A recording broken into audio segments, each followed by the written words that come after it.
За би анх багийн засаг дарга болсон түүх маань 24 наснда бүсгүй хүн айлын нутагт бэр болж очиод хадмын нутгаас анх сонгогдож хөдөөгийн багийн засаг даргаар томилогдож байсан. За энэ бол бас миний амьдралд хамгийн том түүх, дурсгал, дурсамж бүгдийг авчирсан. Одоо ч би улс төрийнхөө ажлыг үргэлжлүүлэн дэвшин ажиллаж байна. Тэгээ хөдөөгийн багийн засаг дарга тэр тусмаа эмэгтэй хүн. Тэгээ би ч одоо хүн сайн танихгүй, газар нутгаа мэдэхгүй.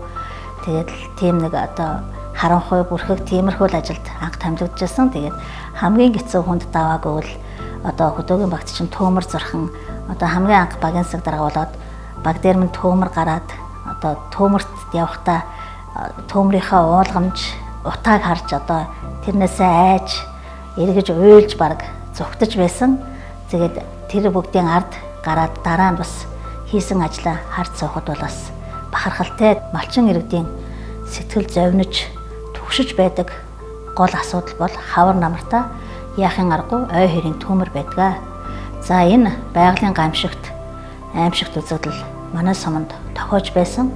За энэхүү тохиолдлоор манай сумын нэг багаас 33 өрхийн хашаас аравч 10 өрхийн гэр за 3000 гарын мал өртөж гамшигын хэмжээнд хүрч байсан. За үүнийг үзсэн, харсан хөдөөгийн багийн засаг дарга миний сэтгэл эмзэглэж багтаа болон малчин иргэдийнхээ сэтгэл зовниж байгаа асуудлыг багч гисэн шийдэх талаас санал гаргаж малчин өрх бүр өөрийн эд хөрөнгө хашаас аравч амь насаа хамгаалсан зогоон татах ажлыг ерөөсөө л малчдын өөрсдийн хүчээр нь хамтран бий болгоно гэдэг ажлыг анх багийн иргэдэд санал тавьж за мөн төсөн мөнгийг багийн иргэдээрээ шийдүүлж өөрсдөөс нь гаргуулж хамтарч ажиллахаар энэхүү том ажлыг багтаа зохион байгуулсан. За энэ ажлыг бид бүхэн бүгдээрээ хамт зохион байгуулснаар багтаа гамшигын эрсдлийг багч гисэн бууруулж чадсан. За энэхүү ажлынхаа ард гарч бид бүхэн бүгдээрээ хамтдаа нэгэн сэтгэлээр ажлыг хийвэл үр дүнтэй болж бид бүхэн энэ хамт олноороо хийсэн ажлаа сум орон нутаг аймагтаа дүгнүүлж аймгийн төргөөний баг хамт олонч болж чадсан.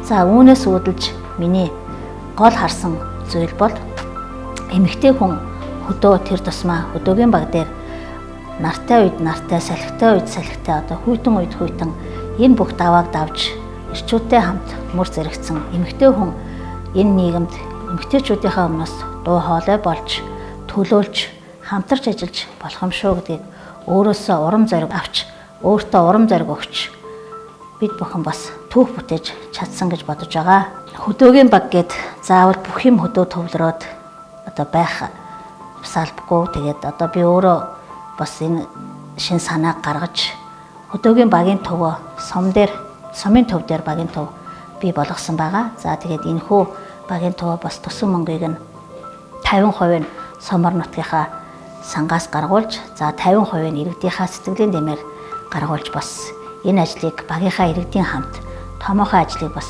бий болгож байсан. Одоо манай багийн төв, багийн хурлын зал бол одоо сумын төв дээр байдаг. Тэгээ манай хөдөөгийн малчт маань бас багийн иргэдийн нийтийн хуралдаа болон бусад үйл ажиллагаанд ирж оролцохдоо сумын төвөөрөө бусад ажлаа бас давхар амжуулах боломжтой гэдэг үүднээс харж хөдөөгийн багийн төв бас сумын төв дээр бий болгож байсан. Би дотроо бодохноо улс төрийн ажил бол ард түмний ажил гэж боддог. 4 жил болоод хийсэн ажлынхаа дүнг дүгнүүлж, сонгогдож, сонгох хэрэгтэй, сонгуулах хэрэгтэй гэдэг үүднээс явдаг. За тэгээд мэдээж сонгогдож, ард түмнээс сонгогдож байгаа. За намайг дэмжиж байгаа нэг хэсэг байна, дэмжихгүй байгаа нэг хэсэг байна.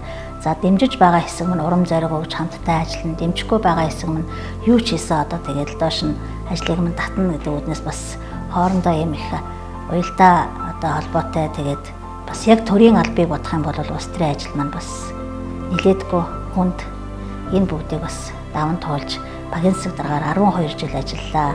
За багтаа мөн иргэдийн төлөөлөгчдийн хурлаар 3 удаа сонгогдож сумандаа баг орон нутгийнхаа иргэдийг төлөөлж сумын иргэдийн төлөөлөгчдийн хуралд сууж байна. Тэгээд одоо хүний итгэлийг дааж бас сонгуульт ажилд энэ олон удаа сонгогдно гэдэг бол бас хүнд одоо итгэл найдвар хүлээлгэж өгж гин урам зориг өгч байна.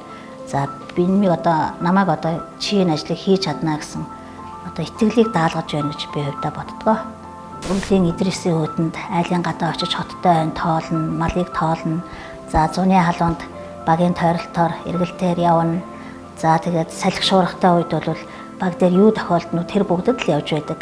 Энэ талаараа бас эмэгтэй хүндэг бол бас хүндрэл бэрхшээлтэй. Гэхдээ үүнийг бас хүндрэл бэрхшээл гэж бодлоггүйгээр даван туулж өнөөдөр бас амжилтанд хүрч ажлын гараа манаас дээшээ дэвшсэн гэдэгт би бас өөртөө итгэлтэй байдаг. Өөрчлөлтийн төлөөх дуу хоолой гэж бол миний бодлоор өнөөдрийг биш маргаашийг зорж цаашдаа яаж ямар ажил хийж хэрэгжүүлж чиглүүлэх гэдэг хандлагыг байнга сэтэж санаачилж байх нь чухал байх гэж би боддгоо.